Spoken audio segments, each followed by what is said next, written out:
فنعم الرب ربي ونعم الحسب حسبي تنصر من تشاء وأنت العزيز الرحيم أسألك العصمة في الحركة والسكنات والكلمات والإرادة والخطرات من الشكوك والظنون والأوهام السترة للقلوب عن مطالعة الغيوب فقد ابتلي المؤمنون وزلزلوا زلزالا شديدا وإذ يقول المنافقون والذين في قلوبهم مرض ما وعدنا الله ورسوله إلا غرورا فثبتنا وانصرنا وسخر لنا هذا البحر كما سخرت البحر لموسى وسخرت النار لإبراهيم وسخرت الجبال والحديد لداود وسخرت الريح والشياطين والجن لسليمان وسخر لنا كل بحر ولك في الأرض والسماء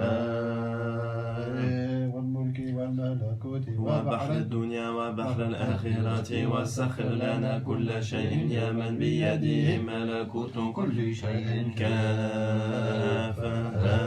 يا عين صاد كافها يا عين صاد كافها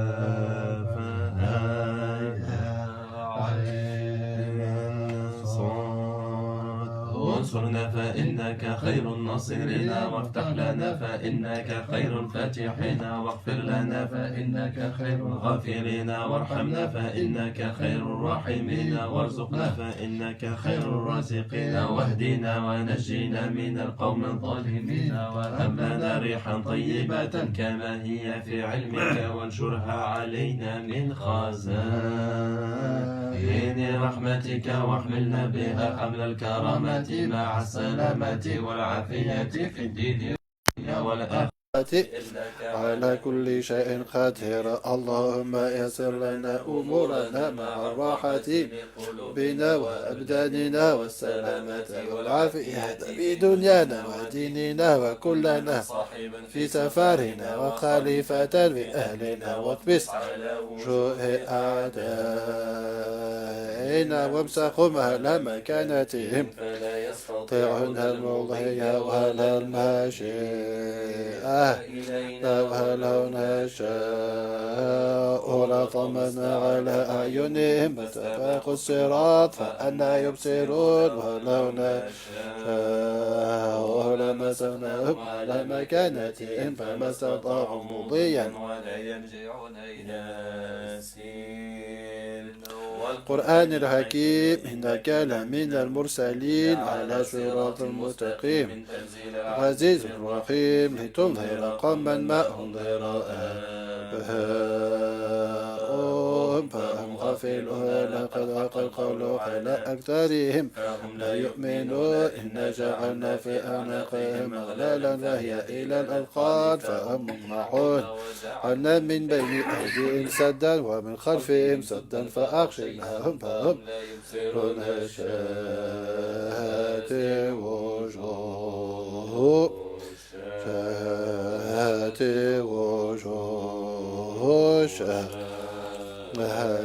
وجوه وعانت الوجوه لحي القيوم وقد خاب من حمل ظلما طاسين حميم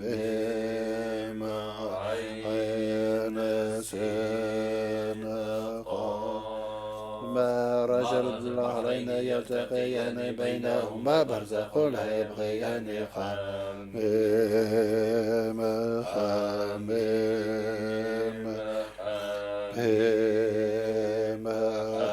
حميم حميم حميم حميم رجاء نضرب علينا لا ينصرون حميم تنزل كتاب من الله العزيز العليم غافر الذنب وقابل التوب شديد قول لا إله إلا هو إليه المصير بسم الله بابنا تبارك حيضان ياسين سقفنا عين صاد كفايتنا خمير عين سين خاف حمايتنا فسيفكهم الله العليم فسيفكهم الله وهو السميع العليم فسيفكهم الله وهو السميع العليم ستر العرش مسبول علينا وعين الله ناظرة إلينا بحول الله لا يمطر علينا ستر العرش مسبول علينا وعين الله ناظرة إلينا بحول الله لا يقدر علينا ستر العرش مسبول علينا وعين الله ناظرة إلينا لا يقدر علينا والله من محيط بل هو قرآن مجيد في لوح محفوظ فالله وأرحم الراحمين فالله خير الحفظ وأرحم الراحمين فالله خير الحفظ وأرحم الراحمين إن ولي الله الذي نزل الكتاب وهو يتولى الصالحين إن ولي الله الذي نزل الكتاب وهو يتولى الصالحين إن ولي الله الذي نزل الكتاب وهو يتولى الصالحين حسبي الله لا إله إلا هو عليه توكلت وهو رب العرش العظيم حسبي الله لا إله إلا هو عليه توكلت وهو رب العرش العظيم حسبي الله لا إله إلا هو عليه توكلت وهو رب العرش العظيم بسم الله الذي لا يضر مع اسمه شيئا في الأرض ولا في السماء وهو السميع العليم بسم الله الذي لا يضر مع اسمه شيء في الأرض ولا في السماء وهو السميع العليم بسم الله الذي لا يضر مع اسمه شيء في الأرض ولا في السماء وهو السميع العليم ولا حول ولا قوة إلا بالله العلي العظيم ولا حول ولا قوة إلا بالله العلي العظيم ولا حول ولا قوة إلا بالله العلي العظيم أعوذ بكلمات الله التامات من شر ما خلق أعوذ بكلمات الله التامات من شر ما خلق أعوذ بكلمات الله التامات من شر ما خلق اللهم بفضل بسم الله الرحمن الرحيم ادخلنا في حسنك الحصين اللهم بفضل بسم الله الرحمن الرحيم اجعلنا في حسنك الحصين اللهم بفضل بسم الله الرحمن الرحيم اسكننا في حسنك الحصين نحن فيك في الله نحن فيك في رسول الله نحن فيك في القرآن العظيم نحن فيك في بسم الله الرحمن الرحيم نحن فيك في لا حول ولا قوة إلا بالله العلي العظيم ألف ألف لا إله إلا الله سيدنا محمد رسول الله صلى الله عليه وسلم في قلوبنا حجرت ألف ألف لا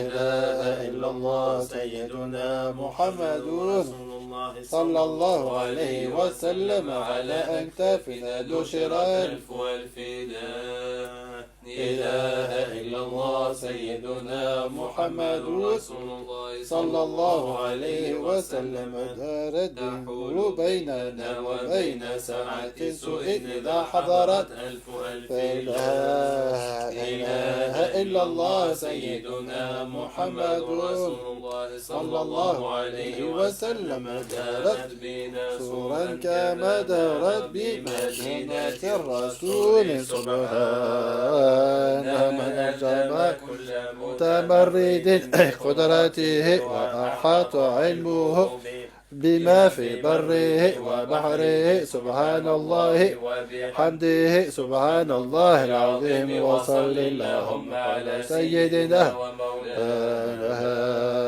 محمد خاتم نبينا وإمام المرسلين والحمد لله رب العالمين الحمد لله رب العالمين الصلاة والسلام على سيدنا محمد أشرف المرسلين وعلى آله وصحبه وسلم. السلام عليكم ورحمة الله وبركاته. جميع الحاضرين والغائبين عنا. Aujourd'hui, dans une conformation un peu particulière, on reçoit des invités pour cette Jalsa Mohammediya, troisième partie de la 61e Jalsa, où on traite du silence du shir. On a vu que à la suite d'exposition des différentes modalités principales d'enseignement personnel, on peut décrire l'enseignement par le hal, et donc qui se fait sans expression formelle, sans parole. L'enseignement par l'ishara, c'est-à-dire l'indication allusive, comme c'est traduit habituellement, et l'indication par l'ibara, c'est-à-dire l'indication formelle. Et que on distingue différentes sortes finalement de silence. Quand on parle de silence du shir dans l'enseignement, c'est soit par nature, parce que ce qu'on veut exprimer, ce qu'on veut faire ressentir est par nature inexprimable. Et donc, il n'y a que le silence qui peut servir de support, si on peut dire. C'est le hal, l'état du shir qui est support de l'enseignement pour son mouride. Ensuite, on a rapidement donc un silence qui est ensuite volontaire, quand le shir veut marquer que le mouride a manqué de adab, et que donc il appelle par son silence une certaine vigilance, pour marquer qu'il y a un manque d'actualité des questionnements ou des problématiques qui sont évoquées par le mouride. Ensuite, parce que c'est par scrupule pour éviter un état de rupture. On s'est expliqué là-dessus. Ensuite, je reprends les principales choses, parce que le shir veut montrer que les conditions nécessaires ou favorables à la réception et à la compréhension d'un enseignement ne sont pas présentes. Et donc, en conséquence, le shir s'abstient,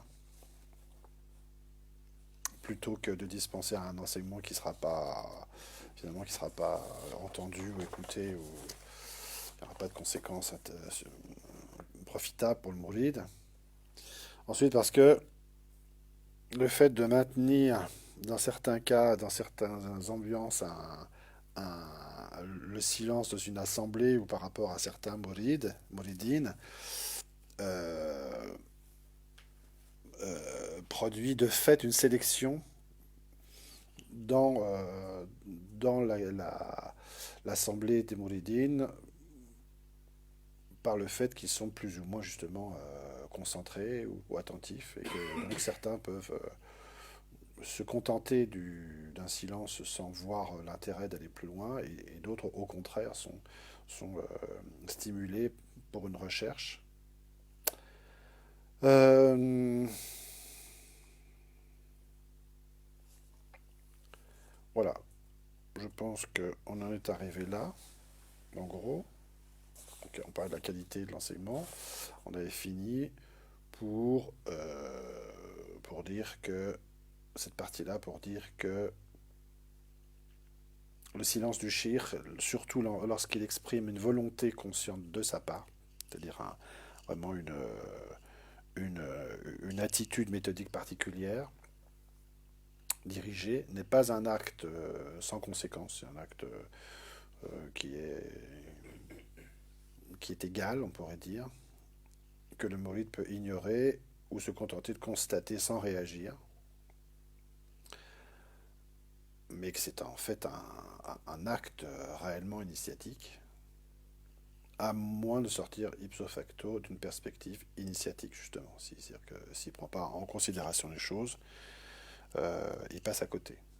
Il peut passer à côté. C'est une disposition méthodique régulière qui met le disciple. C'est-à-dire que, pourquoi je dis ça régulière? Parce que c'est pas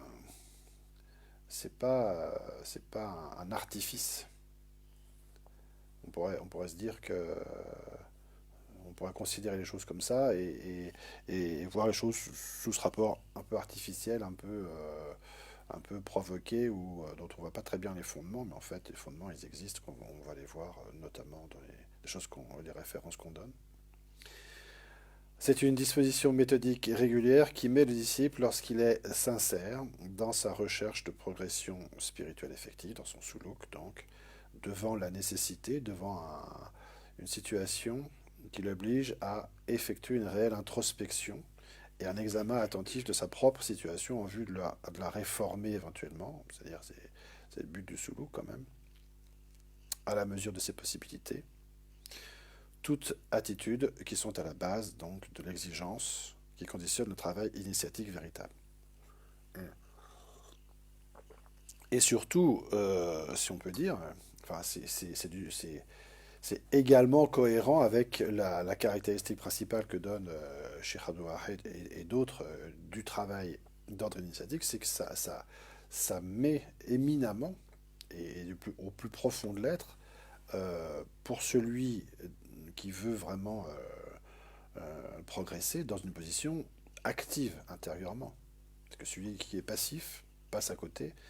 Euh, si on veut comprendre quelque chose de cette nature, on est obligé d'avoir une position de vigilance, de concentration, d'attention. On rappelle toujours hein, cette image, ce hadith bien connu des Sahaba qui étaient en présence du prophète, comme s'ils avaient sur leur tête un oiseau. Quoi. Ça évoque bien les choses. Wallahu a'lam. Donc là, aujourd'hui, on va finir cette partie, Inch'Allah, par la citation d'un hadith. Qu'est-ce qu'il y a encore? Qu'est-ce que c'est que ça? Ça, c'était des commentaires qu'on trouve dans... Je sais plus quoi. Oui, c'est la vie des Sahaba, et des Sahaba, je crois. Oui. Ensuite, des passages de l'imam Sha'rani. Et puis, voilà, il y a différents passages. Et puis, on va s'arrêter là. Et s'il y a des questions, elles sont les bienvenues, soit dans la communauté virtuelle, on va dire, à distance, dans la Jalsa Mohammedia, ou alors ici, chez, parmi les frères qui se trouvent là, Inch'Allah. Donc, un hadith. Alors c'est un hadith qui est cité de Muslim, je crois. Qu'est-ce que c'est? Bismillah, 12. Hayat Sahaba. Donc c'est quoi ça? 12. Oui, c'est Hayat Sahaba, les deux, je crois. Voilà, donc de Kandahalawi, je crois. Ouais, Mohamed Youssouf Kandahalawi, d'accord. Excusez-moi. Oui, c'est ça, il y a deux citations. Ouais, d'accord. Donc, Abu Umaama, radiallahu anhu, rapporte, le messager d'Allah, sallallahu alayhi wa sallam, a dit, préparez-vous. Ah oui, c'est la fameuse histoire de Abu Huraira. Subhanallah. Préparez-vous contre ce village. Donc le prophète sallallahu alayhi wa sallam appelle à, à combattre. Fisabilillah. Préparez-vous contre ce village dont les habitants sont transgresseurs. Il parlait de Khaybar. Sallallahu alayhi wa sallam. Et qui et, et que ne vienne pas celui dont la monture est désobéissante ou faible.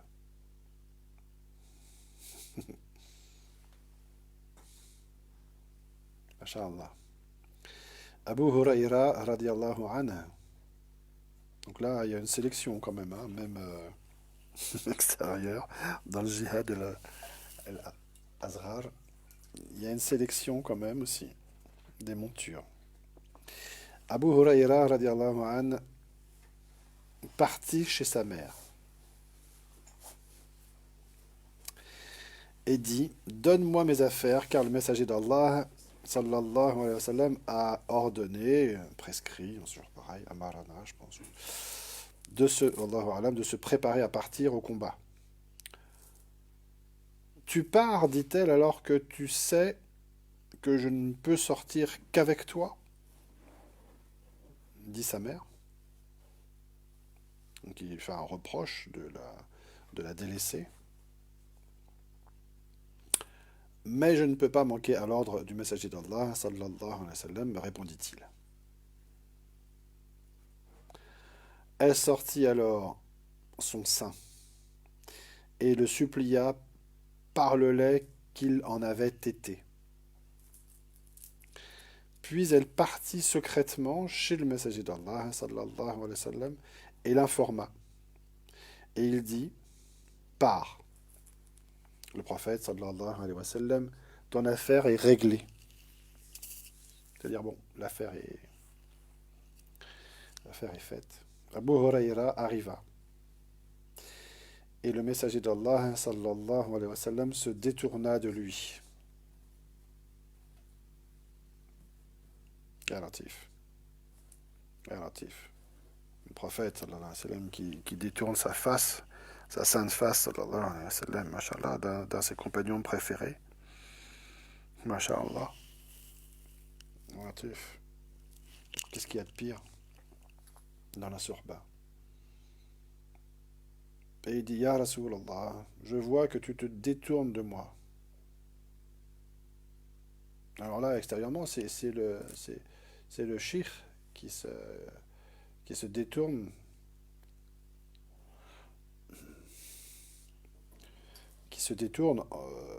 en silence, donc de son mourid, hein, extérieurement. Je crois qu'on t'a rapporté une chose de moi. Donc là, Sidi Abu Huraira se réfléchit et se rend compte qu'il y a quelque chose qui va pas, quoi, évidemment. Un disciple est interpellé silencieusement. C'est toi que sa mère supplie et pour lequel elle sort son sein pour le supplier, dit le prophète, sallallahu alayhi wa sallam.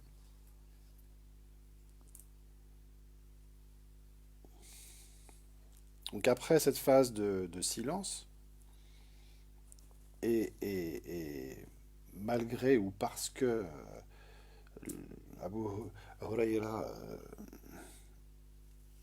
insiste, parce qu'en fait ça aurait pu suffire, peut-être, mais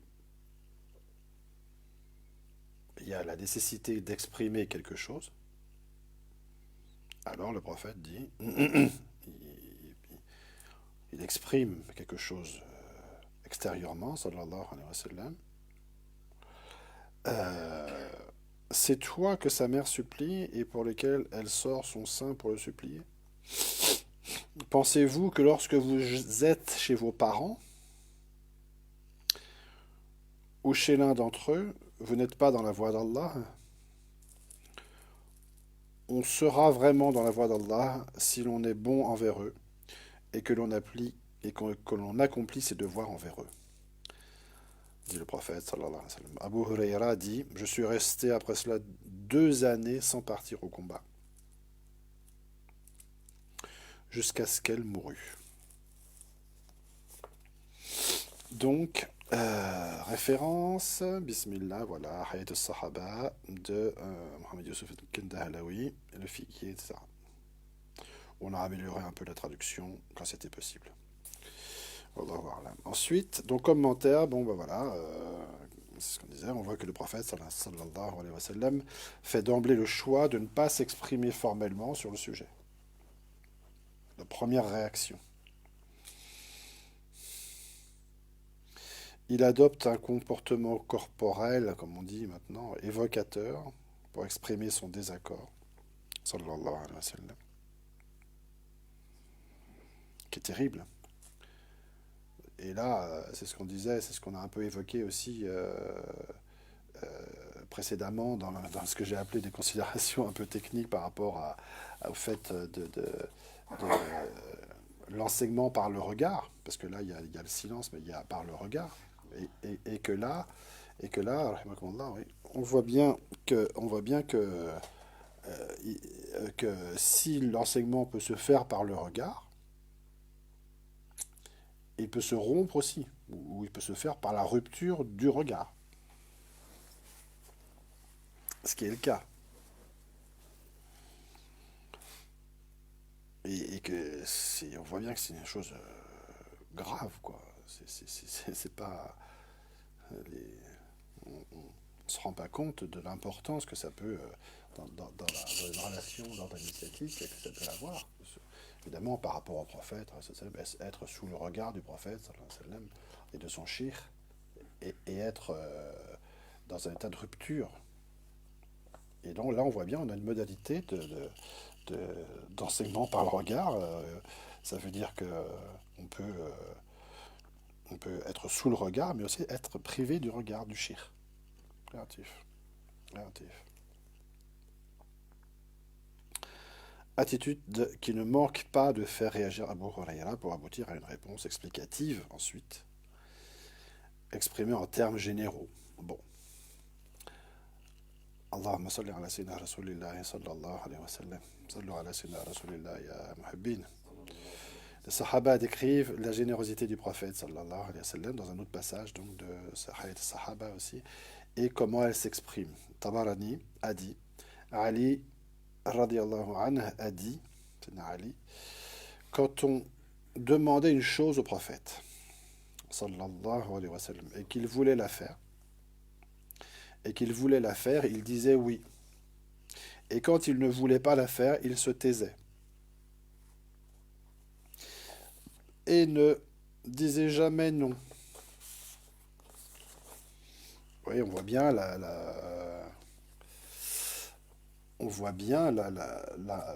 l'importance d'exprimer les choses ou pas, et dans quelle mesure, et pour affirmer les choses, et pour ne pas les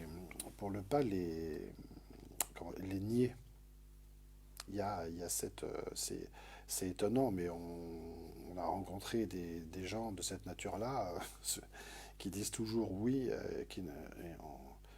c'est très étonnant, c'est un caractère vraiment mohammedien quand on fait attention à cela, quand on fait vraiment attention à cela, on voit des gens comme ça, qui, qui, qui, qui, qui se comportent de cette manière-là, et c'est autrement, c'est vraiment particulièrement vivant et vivifiant de voir des comportements de cette nature, parce que ça dénote une générosité, une capacité de rahma, de bienveillance et de mawadda qui est vraiment mohammedienne, quoi. Par générosité envers celui qui effectue une demande. On pourrait parler sur cette question de répondre à la demande. Le prophète, sallallahu alayhi wa sallam, utilise le silence pour indiquer, donc par une ishara, son refus ou sa désapprobation. Le motif n'en étant pas précisé, plutôt que d'avoir à la lui exprimer plus expressément, par une ibara. L'imam Sha'rani écrivait ceci il y a presque 500 ans, deuxième moitié du Xe siècle de l'Hégire. Les voies d'initiation à Allah, ça c'est une application qu'on a déjà évoquée, mais qui est plus générale bien sûr, mais qui rentre dans les choses qu'on a évoquées précédemment. Les voies d'initiation à Allah, ainsi à Dieu, ainsi que les hommes, n'existent plus depuis longtemps. Alors on fera les commentaires qu'on fera et qu'on peut faire sur ce genre d'expression. Enfin, c'est quand même le même Charlani qui parle comme ça, et pas que lui. Maintenons-nous dans le vestibule, le petit couloir, le vestibule du jugement dernier. Je ne sais pas ce que c'est en arabe, mais on a traduit comme ça. Ce qui conduit ce qui amène vers le jugement dernier. En fait, nous voyons des aoulias, des walis, initier et former des hommes jusqu'à leur mort, sans que nul parmi ces derniers n'éclose après eux. Il a aussi dit dans un autre passage de l'ouvrage la raison pour laquelle les gnostiques, les arifines, cessent d'aspirer à la dignité de cheikh et à assurer l'éducation des hommes à cette époque-ci, à cette époque-là donc, est qu'ils sont témoins du foisonnement des épreuves qui s'abattent nuit et jour sur les hommes en affectant leur cœur et leur âme.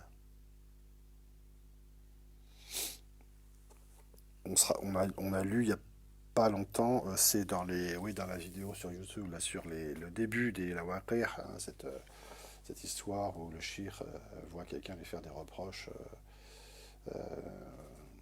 et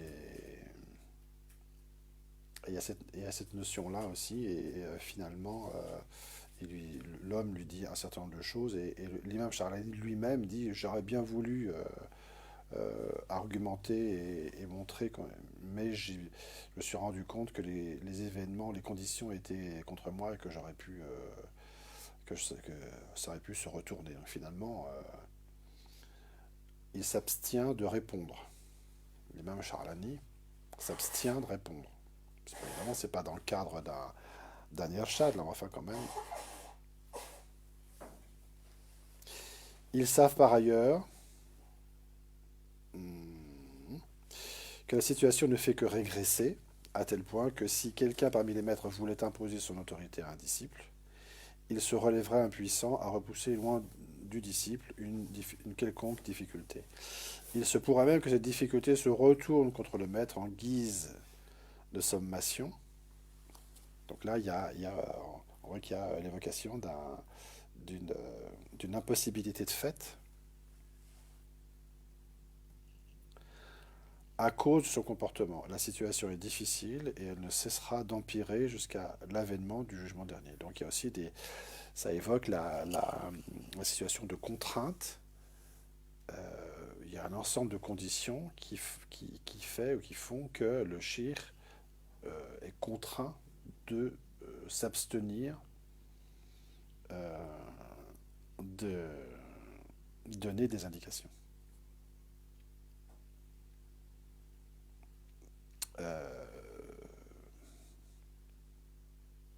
Ça me rappelle, moi je me rappelle, à titre personnel, excusez-moi de faire état de ces choses-là, mais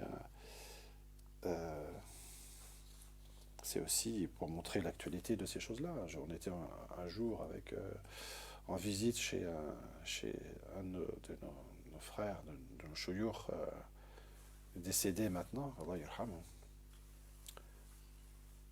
en Auvergne. Et ce cheikh, rahimahullah, a été...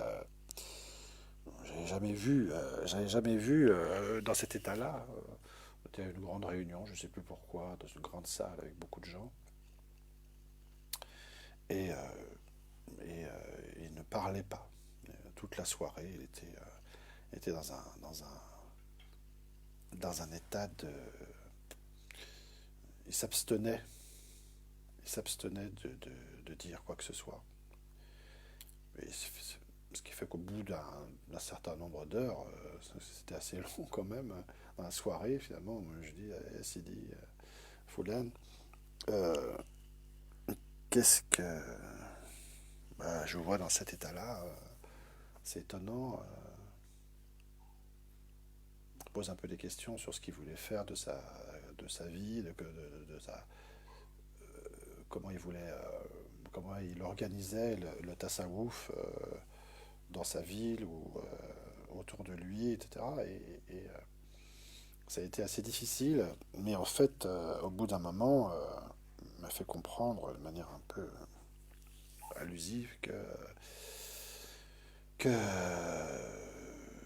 il était contraint à cet état-là parce que il ne voyait pas, il ne voyait pas chez les gens de, les conditions, d'un enseignement. Il voyait que les gens qu'il avait autour de lui étaient pourtant des gens, pour la plupart, très, très, très aimables, quoi, très fraternels, beaucoup de rapports, et généreux, et des gens euh, vraiment bon, de qualité aussi, mais que quand il s'agissait de prendre en considération ce qu'il disait ou ce que eux voyaient des choses et des interprétations qu'ils voyaient de leur ruya, de leur de leur zahwal, et ben, et finalement dans la balance des choses, c'était ce que eux voyaient qui mettait en avant, c'était leur vision des choses qui primait et que finalement il n'avait pas grand chose à attendre de l'avis du shir en question, si ce n'est qu'éventuellement d'acquiescer pour entériner des positions qu'il proposait, mais que finalement, quand on faisait le bilan des comptes, des choses, ils n'étaient pas vraiment attentifs ni ouverts à ce que lui-même disait. Et en fait, dans la pratique et dans la réalité des choses, il remettait totalement en cause les choses, les indications qu'il donnait,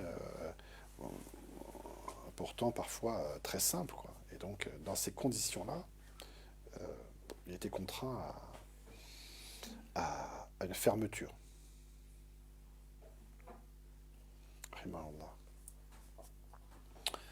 Bien. Ensuite, ben on va terminer là-dessus peut-être. Dans cette jalsa un petit peu inhabituelle, alhamdoulilah, par la lecture de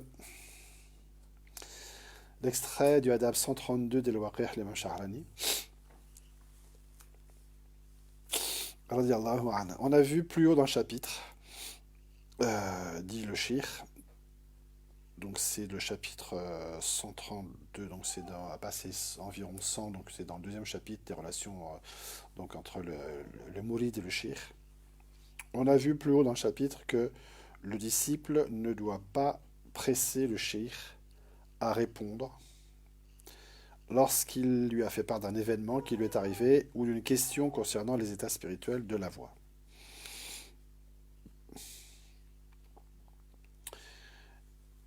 Et je me permets de dire qu'il s'agit certainement du adab suivant, c'est-à-dire le adab 123, que je cite, être patient. Donc il convient au mouride d'être patient devant la discussion pressante, el-munaqasha, du shir,